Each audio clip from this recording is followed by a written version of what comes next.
अपने हाथों को उठाओ। पवित्र आत्मा, हम तैयार हैं आपको सुनने के लिए, आपके स्पर्श को ग्रहण करने के लिए। प्रभु यीशु मसीह के सामर्थी नाम में हम मांगते हैं। स्वागत है चर्च, स्वागत है, स्वागत है, स्वागत है यीशु मसीह की जीवित हजूरी में। आमीन।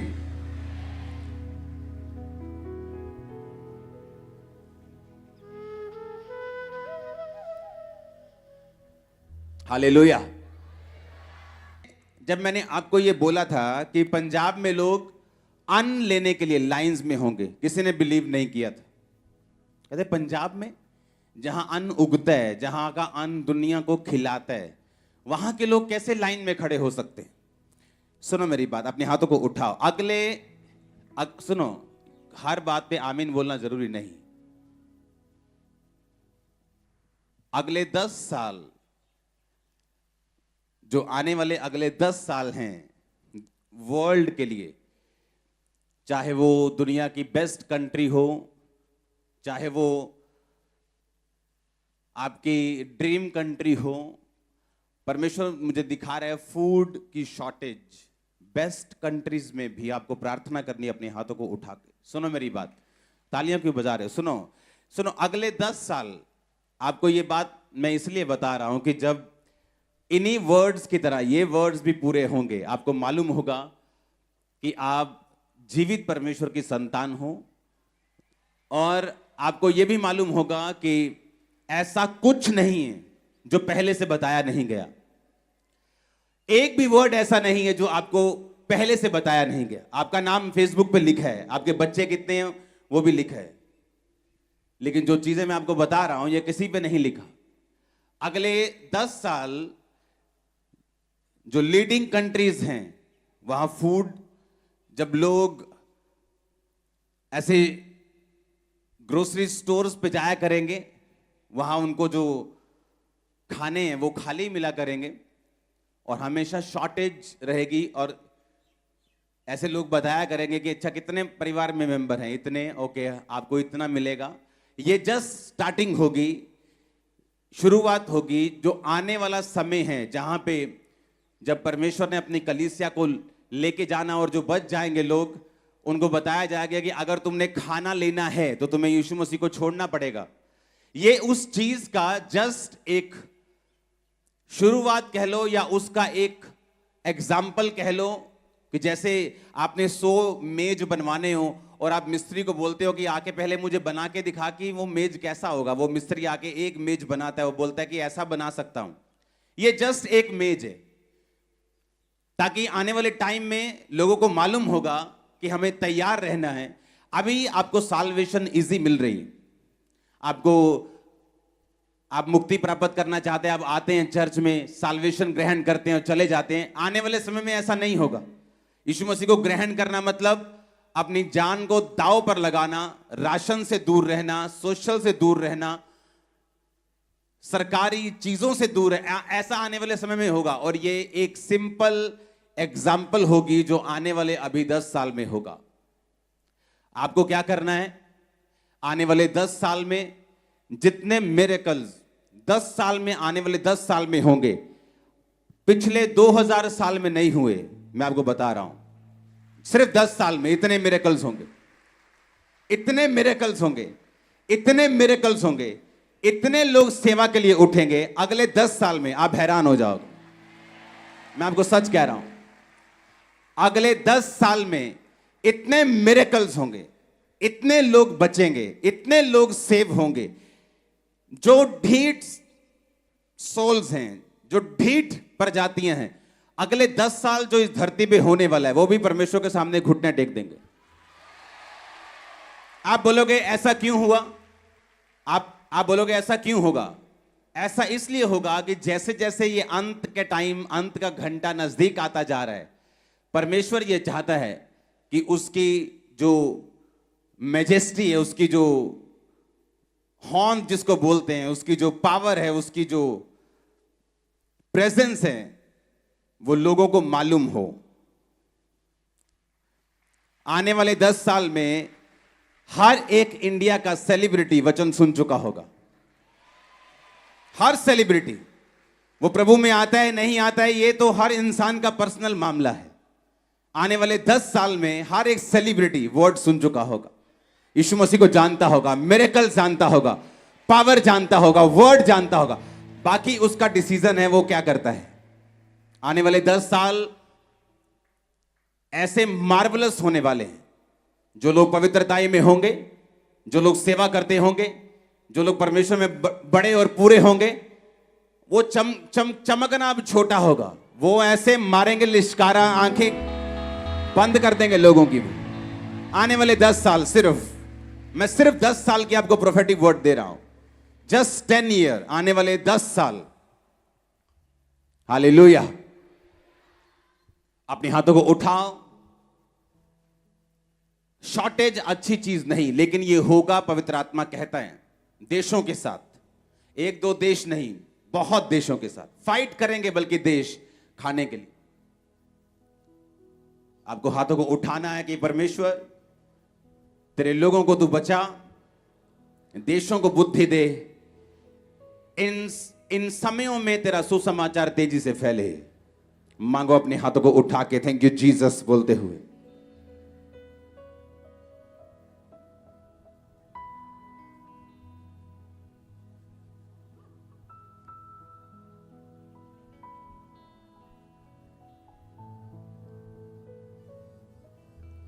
प्रभु यीशु मसीह के सामर्थी नाम में हम मांगते हैं। अपनी सीट को ग्रहण करो, अपनी बाइबल को उठाओ, अपने होंठों को खोलो, बिना आवाज किए बोलो, परमेश्वर यह वचन मेरे लिए है। अपनी आंखों को बंद करके बाइबल को उठाओ, अगर नहीं है तो आंखों को बंद करके अपने हाथों को उठा के प्रार्थना करो।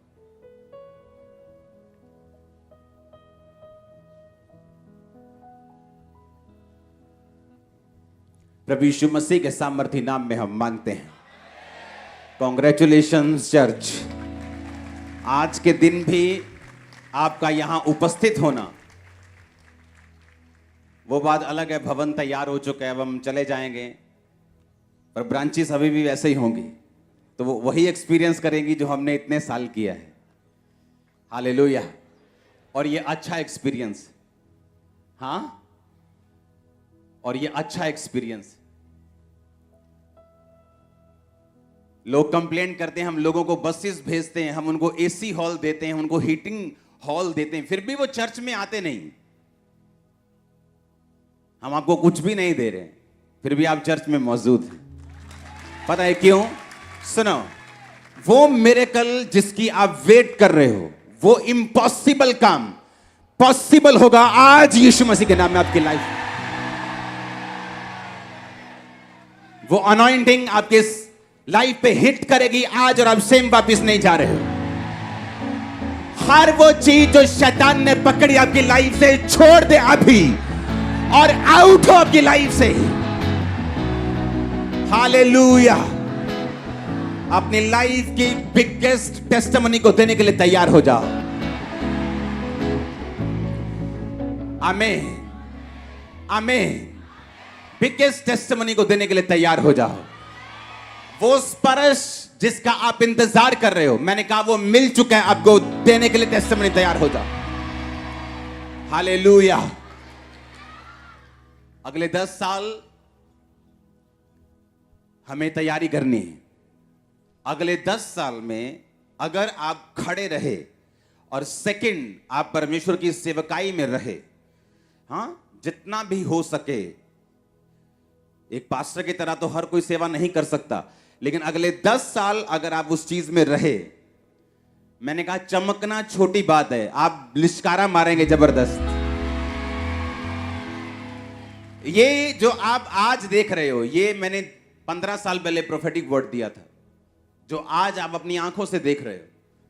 अगर आज आप यहां बैठे हो तो लाखों लोग टीवी पे बैठे मुझे देखने के लिए। मैंने कहा था कि लोग टीवी पर मीटिंग को अटेंड करें, तब पता नहीं था कैसे होगा, इंटरनेट नहीं था तब, विश्वास की प्रोफेसी नहीं थी कि आने वाले समय में ऐसा होगा, तो मैं विश्वास से एक प्रोफेसी करूं।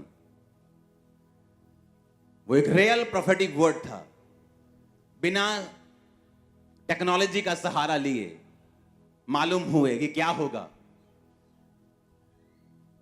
आने वाले 10 साल में अगर आपने अपने आप को और अपने परिवार को, अपनी लाइफ को, अपने फाइनेंस को डेडिकेट कर दिया परमेश्वर के लिए,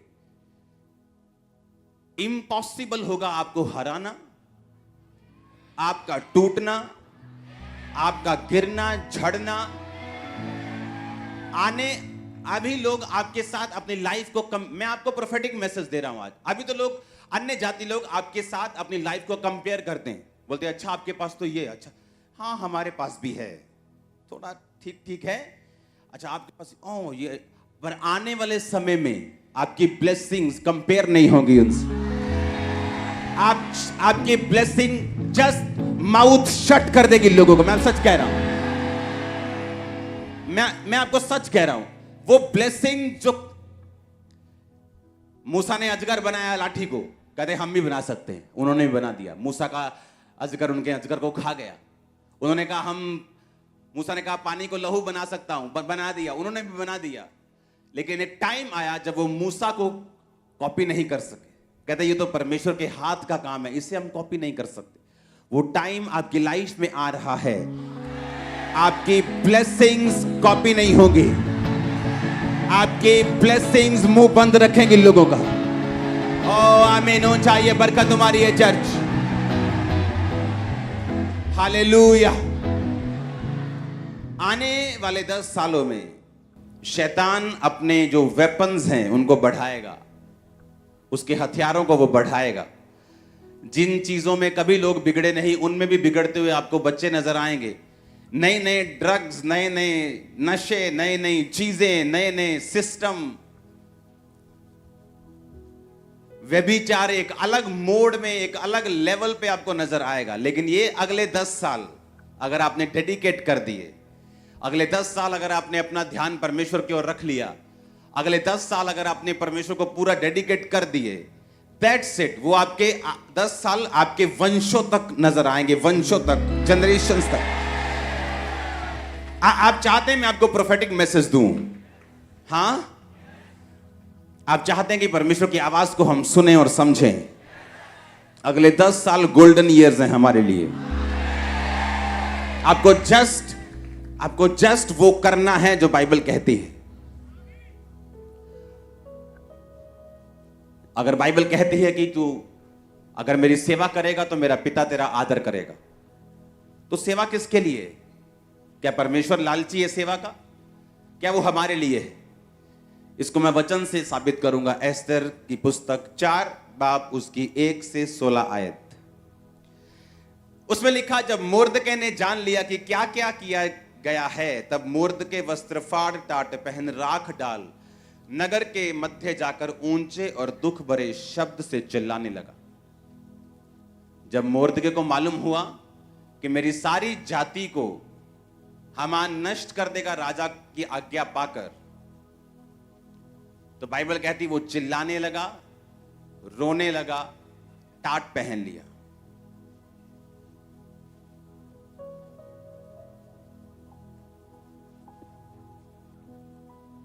अब हम पढ़ेंगे उससे पहले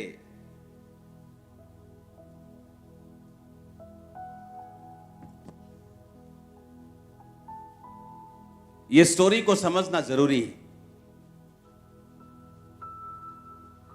5 आयत में लिखा, तब एस्तर ने राजा के खोजों में से एक को, जिसे राजा ने उसके पास रहने को ठहराया था, बुलाकर आज्ञा दी कि मोर्दके के पास जाकर मालूम करे कि क्या बात है।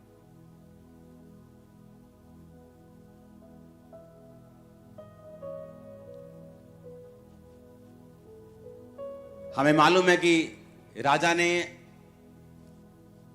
उस चिट्ठी पर अपनी मोहर लगा दी कि जाके सारे यहूदियों को, जितने भी इस देश में यहूदी हैं, सबको खत्म कर दिया जाए।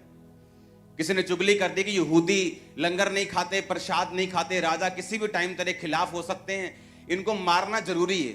राजा हामान की बातों में आके मरवाने के लिए चिट्ठी पे साइन कर दिए। जब चिट्ठी पे साइन हुए तो मोर्दके, जो एक वफादार सिपाही था राजा का, वो यहूदी था और वो रोने लगा और टाट पहन लिया। जब रानी को मालूम हुआ तो रानी ने कहा तू क्यों रो रहे है? तो उसने बताया कि इस तरह की आज्ञा राजा ने दी है। 8 आयत में लिखा, फिर यहूदियों का विनाश करने की जो आज्ञा शूशन में दी गई थी उसकी एक नकल भी उसने हताक के हाथ में एस्तर को दिखाने के लिए दी और सब हाल बताने और आज्ञा देने को कहा कि भीतर राजा के पास जाकर अपने लोगों के लिए विनती कर। तब हताक ने एस्तर के पास जाकर मोर्दके की ये बातें सुनाई।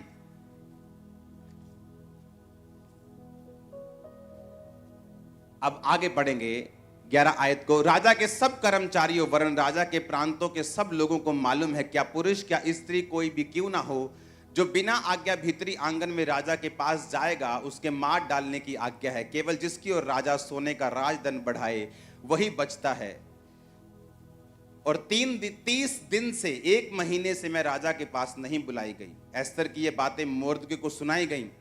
जब मोर्दके ने एस्तर के पास कहला भेजा कि तू मन ही मन विचार ना कर कि मैं ही राजभवन में रहने के कारण और सब यहूदियों में से बची रहूंगी, क्योंकि जो तू इस समय चुपचाप रहे तो किसी ना किसी को परमेश्वर किसी उपाय से यहूदियों का छुटकारा और उद्धार कर देगा, परंतु तू अपने पिता के घराने समेत नष्ट होगी। और क्या जाने तुझे ऐसे ही कठिन समय के लिए राजपद मिल गया हो।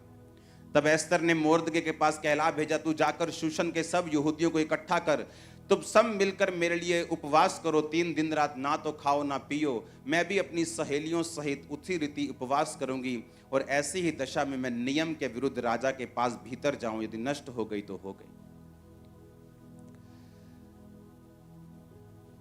जब एस्तर ने भेजा अपने बंदे को, क्या बात है कि मोर्दके, उसका जो बाप समान मोर्दके जिसने उसको पाला था, क्यों रो रहा है ये? उसने कहा कि आज्ञा निकालेगी, सब यहूदी खत्म हो जाएंगे। उसने कहा तू जाके राजा को बोल, राजा से विनती कर, तू रानी है, राजा तेरी बात को सुनेगा। उसने कहा मैं 30 दिन से राजा के पास नहीं बुलाई गई हूं, क्योंकि जब राजभवन में जाते हैं, जब कोई बंदा प्रवेश करता है, जो अगर राजा ऐसे राजदंड बढ़ाता था इस तरह से, तो वही बंदा अंदर आ सकता था। अगर राजा की मर्जी बिना तुम अंदर गए तो जो सिपाही थे वो तुम्हारा खून कर देते थे। उसने कहा मैं 1 महीने से बुलाई नहीं गई हूं, इसलिए मैं नहीं जा सकती अंदर।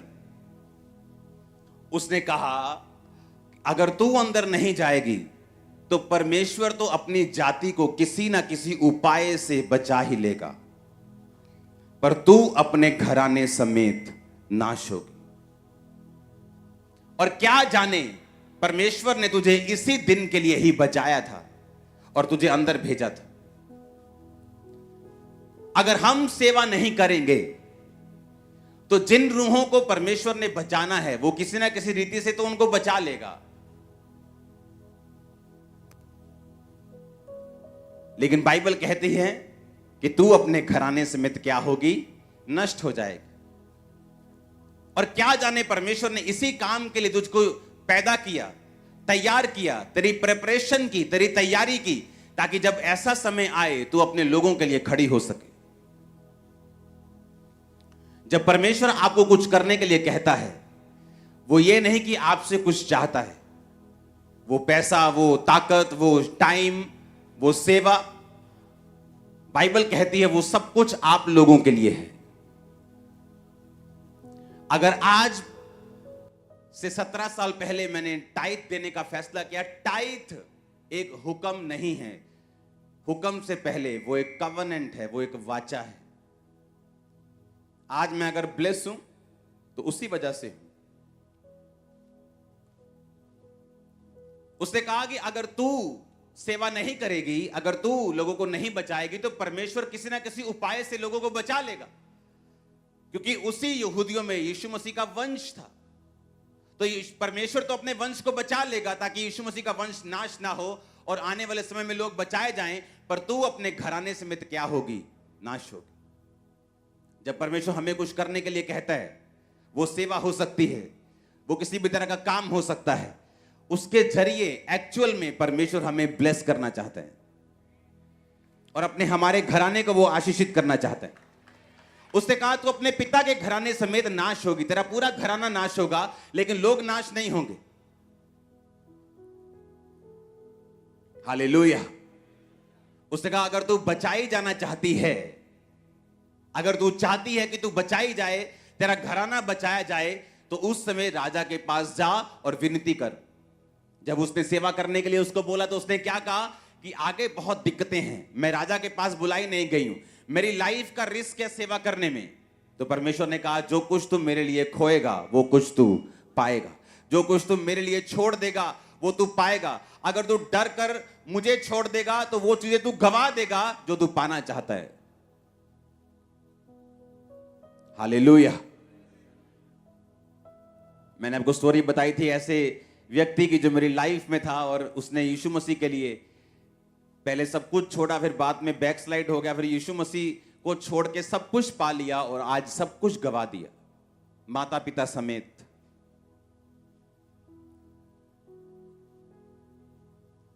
अगर परमेश्वर हमें कुछ करने के लिए कहता है तो एक्चुअल में वो हमें सेव कर रहा है, हमें बचा रहे हैं। आपके परिवार को सेव कर रहा है, आपके परिवार को बचा रहा है। आमीन ऊंचा चाहिए। अपने हाथों को उठाकर बोलो परमेश्वर मैं तेरी सेवा को करने पाऊं। होंठ को खोलो, अंगीकार करो।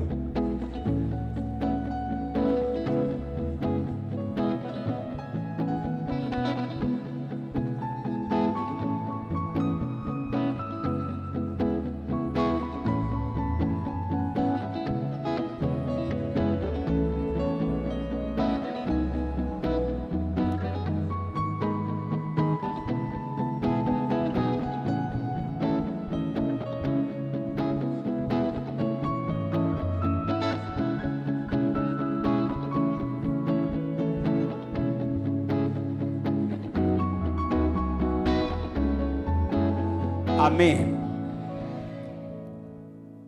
उसने कहा मेरी लाइफ को रिस्क है, मैं तो राजा के पास 30 दिन से बुलाई, राजा ने तो मुझे याद भी नहीं किया पिछले 30 दिन से। अगर नियम के खिलाफ जाऊंगी तो मुझे मार देगा राजा। जब आप सेवा करने लगते हैं आपको रुकावटें आती हैं, आप जब परमेश्वर में चलने लगते हैं आपको मुश्किलें आती हैं, थ्रेटनिंग आती हैं, आपको छोड़ने की धमकियां आती हैं, आपको मरने की धमकियां आती हैं, आपको डूबने की धमकियां आती हैं आपको। फिर परमेश्वर देखता कि आप उन धमकियों के बारे में ध्यान रखेंगे और अपने आप को बचाने की कोशिश करेंगे, या परमेश्वर में अपने आप को डुबोने की कोशिश करेंगे।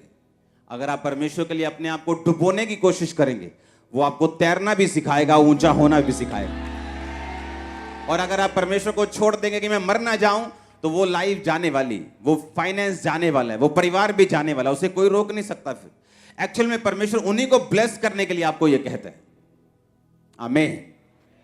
उसने कहा मैं बुलाई नहीं गई हूं, क्योंकि जब आपको सेवा करनी होती है आप उसे आराम से नहीं कर सकते।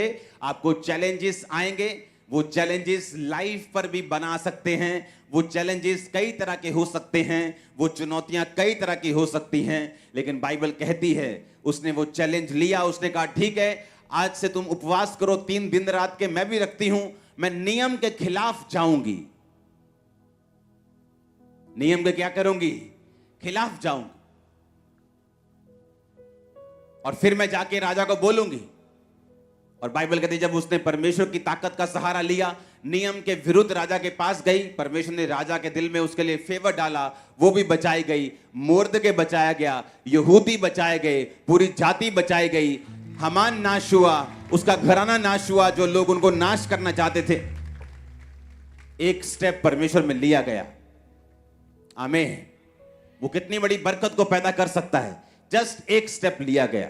परमेश्वर ने कहा यहोशू मैं तुझे वो देश जो तेरे सामने है, जो मैंने वायदा किया था अब्राहम से, अपने लोगों से, मूसा से, इस्राएलियों से कि मैं वो देश तुम्हें दूंगा, पर ऐसा कर व्यवस्था की ये पुस्तक तेरे मन से कभी भी उतरने ना पाए।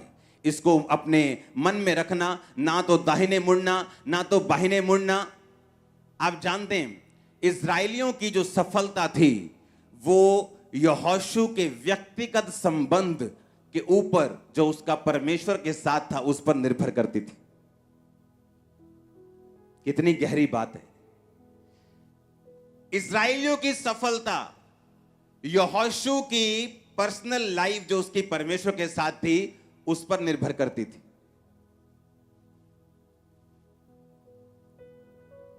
और लोग बोलते हैं किसी भी चर्च में चले जाओ कोई फर्क नहीं।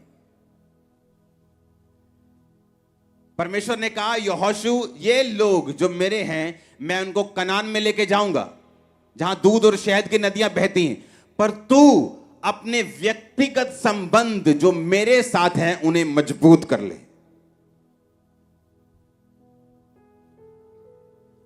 और तू मेरे साथ अपने संबंध को मजबूत कर, ना तो दाहिने मुड़ना ना बाहिने मुड़ना। और व्यवस्था की ये पुस्तक तेरे मन से कभी उतरे ना, इसको पूरा करना। तेरा मन कच्चा ना हो, हियाब बांधकर दृढ़ हो जा। और तू उस देश का अधिकारी जो मैंने इनसे वायदा किया तू इनको कर देगा, पर तेरे पर्सनल रिलेशनशिप मेरे साथ होने चाहिए। जब आपका पर्सनल रिलेशन परमेश्वर के साथ है, उसका असर आपके परिवार पे होगा,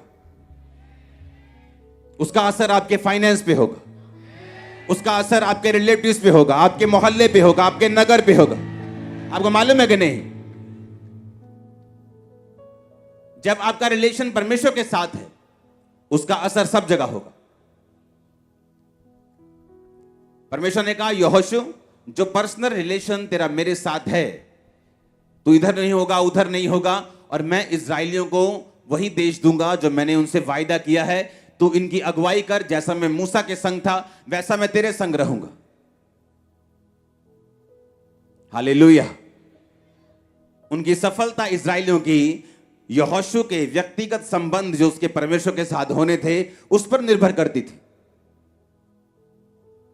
अपने पड़ोसी से पूछो तेरे परमेश्वर के साथ संबंध कैसे हैं। पूछो अपने पड़ोसी से फिर से, बोलो प्रभु के साथ रिश्ता कैसा है? थोड़ा ऊंचा नीचा हो रखा है कि सीधा सीधा है? हालेलुया। जितना रास्ता सीधा होगा उतना हम ही सीधा चलेंगे, और जितना हम टेढ़ा मेढ़ा रखेंगे उतना हम ही झुटकोले खाएंगे। परमेश्वर ने कहा तू उस देश का अधिकारी इनको कर देगा, पर मैं तुझसे कहता हूं व्यवस्था की पुस्तक से ना दाहिने मुड़ना ना बाहिने मुड़ना। दिन रात अपना ध्यान इन्हीं पे लगाए रखना। Hallelujah, hallelujah.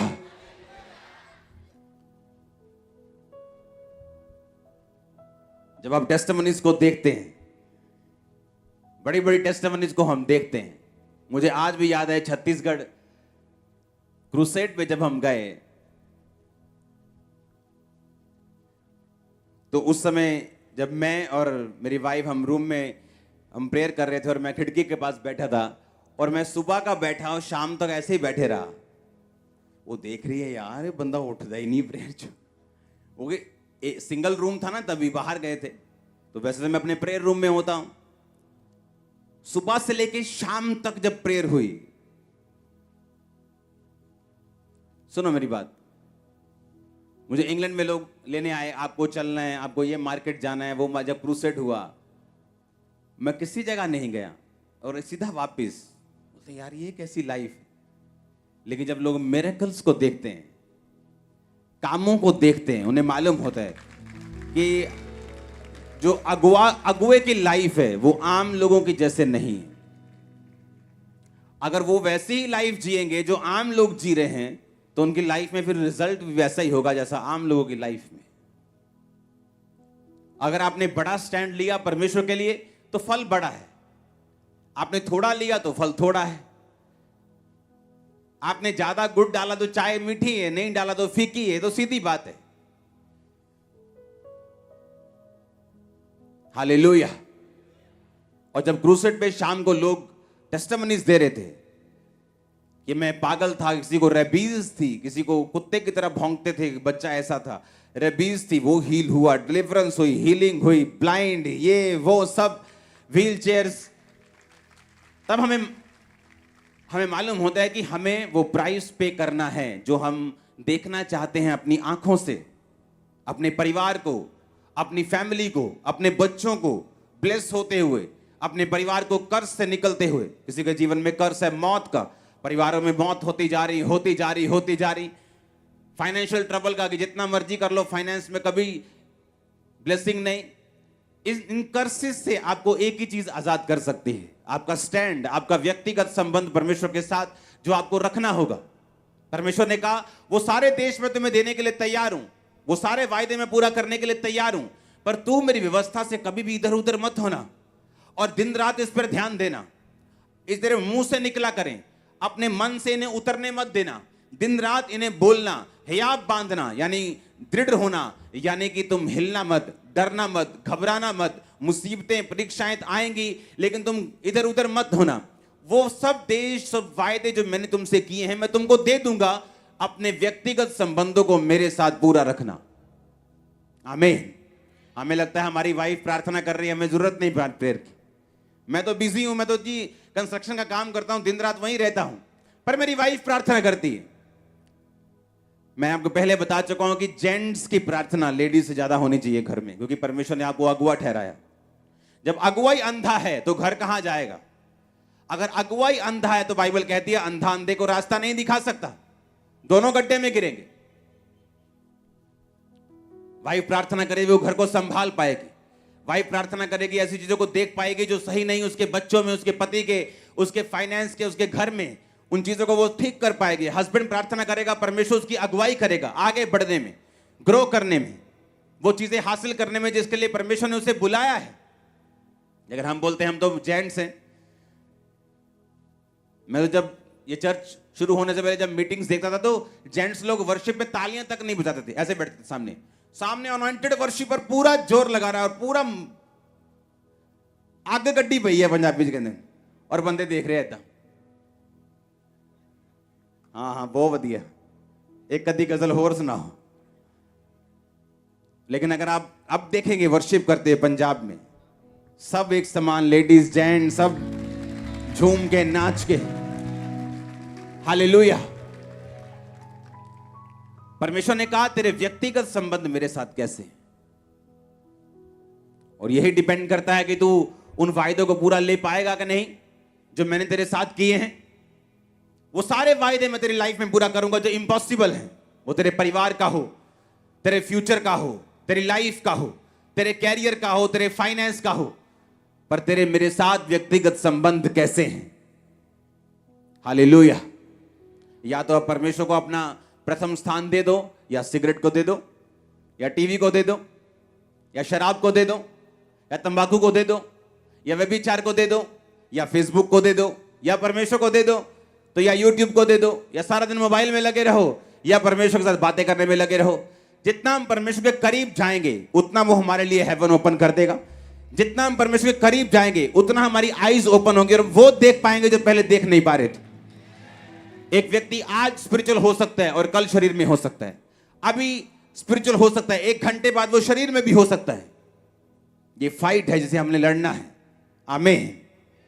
इस फाइट को लड़ना है और जीतना है। अपने लिए जीतना है, परिवार के लिए जीतना है, देश के लिए जीतना है। अगर हम ब्लेस होंगे तो सब ब्लेस होंगे। अगर आप ब्लेस होंगे तो हमारा घराना बचाया जाएगा। तू बच, तेरा घराना बचाया जाएगा, परमेश्वर ने कहा। उसने कहा अगर तू परमेश्वर के लिए कुछ नहीं करेगी तो तू अपने घराने समेत नाश हो जाएगी, लेकिन परमेश्वर किसी तरीके से अपनी जाति को बचा लेगा, लेकिन तेरा कुछ नहीं होगा। जब परमेश्वर आपको बोलता है ये नहीं करना, वो नहीं करना, ये करना है, वो करना है, तो इसका मकसद परमेश्वर नहीं, इसका मकसद आप लोग ही हैं। इसका मकसद आपका परिवार ही है। इसका मकसद आपका फाइनेंस, आपका फ्यूचर, जिसे परमेश्वर देखना चाहता है एक लेवल पे, वो ही है। ग्रेस को ग्रहण करो आज खुदा के साथ चलने की। हर एक अनहोली, अनगॉडली और वो चीज जो शैतानी लाइफ से आउट हो अभी यीशु के नाम में। हर वो चीज जो पाप से उत्पन्न हुई आपकी लाइफ में, आपको झगड़ा हुआ है, होली गोस्ट फायर आपके सिरों पे आई यीशु मसीह के सामर्थी नाम में। आमीन। हो चाहिए बरकत आपकी चर्च। Hallelujah, hallelujah. तैयार हैं व्यक्तिगत संबंधों को मजबूत करने के लिए, तौबा करने के लिए। आमीन। तौबा करने के लिए। खुदाबंद मैं तौबा करता हूं, अपने संबंधों को तेरे साथ मजबूत करता हूं। लाइफ में मौसम आते हैं, बारिश आती, तूफान आता है, सर्दी, गर्मी, स्पिरिचुअल लाइफ में मौसम आ सकते हैं जहां आपको लगता है खुदाबंद काम कर रहा है बहुत अधिक, 1 मिनट में सुन रहा है, सुबह प्रार्थना कर रहा हूं, शाम को सुन रहा है। ऐसा मौसम भी आएगा जब आपको लगेगा कि परमेश्वर बिल्कुल सुन नहीं रहा। वो कहां है? मेरी लाइफ में काम क्यों नहीं हो रहा। हर मौसम में आपको खुदा के साथ वफादार रहना होगा, अपनी वफादारी साबित करनी होगी, फेथफुलनेस साबित करनी होगी। हालेलुया।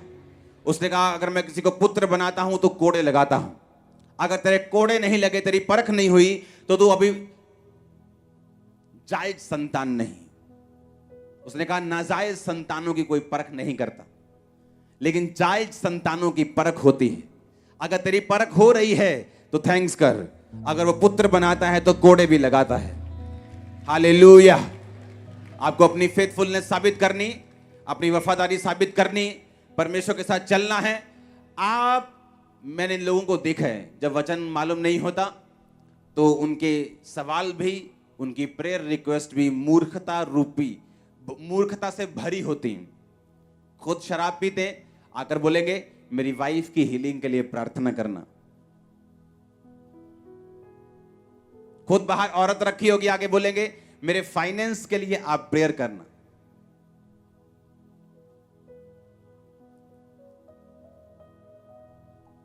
ऐसे लोग मैंने देखे हैं खुदा की सेवा में। व्यभिचार किया, बीमार हो गए, आगे बोलेंगे मुझे थायराइड है, मेरे लिए प्रेयर करना। और लोग बोलेंगे यार तो अगर पास्टर्स की आंखें खुली ना हो वो गिर जाते हैं हमेशा, मालूम। उनको लगता है सब तरफ बीमारियां ही बीमारियां हैं, पर वो उसका कारण नहीं ढूंढ पाते।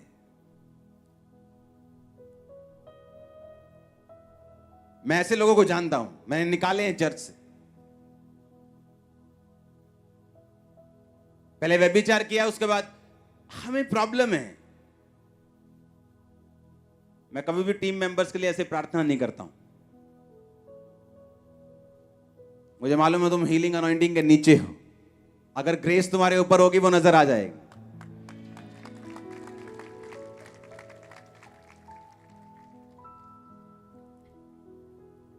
अगर तुमने इतने साल कुछ सीखा होगा तो वो नजर आएगा, लेकिन अगर तुम गुनाह में फंसे हो तो मैं कुछ नहीं कर सकता। उसने कहा अगर तू कुछ नहीं करेगी तो परमेश्वर तो कहीं ना कहीं से काम कर देगा, पर तू अपने घराने समेत नाश होगी। इसलिए उसने कहा तू बच, तेरा घराना बचाया जाएगा। इसलिए मैंने जब परमेश्वर को ग्रहण किया, खुदा ने मुझे बुलाया, उसने मुझे ढूंढा, तो मैंने अपने परिवार को प्रीच नहीं किया, मैं परमेश्वर में चला, खुद बचा, मेरा परिवार बचाया गया। हालेलुया। क्योंकि वचन से बाहर होकर आप कुछ नहीं कर सकते। अगर उसने कहा तू बच, तेरा घराना बचाया जाएगा, तेरा फाइनेंस बचाया जाएगा, तेरे बच्चे बचाए जाएंगे, माता पिता बचाए जाएंगे, तेरा सारा हाउस होल्ड, उसमें फाइनेंस भी आता है, उसमें सेहत भी आती है, उसमें परिवार भी आता है, वाइफ भी आती है, हस्बैंड भी आता है, सब आते हैं, वो बचाए जाएंगे अगर तू बचाया जाएगा तो। उसने इसलिए आपको बनाया था कि आप उसके साथ संबंध को स्थापित कर सकें। Hallelujah, hallelujah. आने वाले समय में, आने वाले कुछ हफ्तों में इस अनॉइंटिंग को हम और गर्म होता हुआ देखेंगे। अभी वो टाइम आ चुका है, वो टाइम आ चुका है। अपने हाथों को उठाओ। Thank you Jesus. हमारे YouTube चैनल को सब्सक्राइब करें ताकि आप परमेश्वर के गहरे भेदों को जान सकें कि कैसे आप परमेश्वर में बढ़ सकते हैं, कैसे आप दुष्ट आत्माओं से, नशों से, बीमारियों से और वंशों के श्रापों से आजाद हो सकते हैं।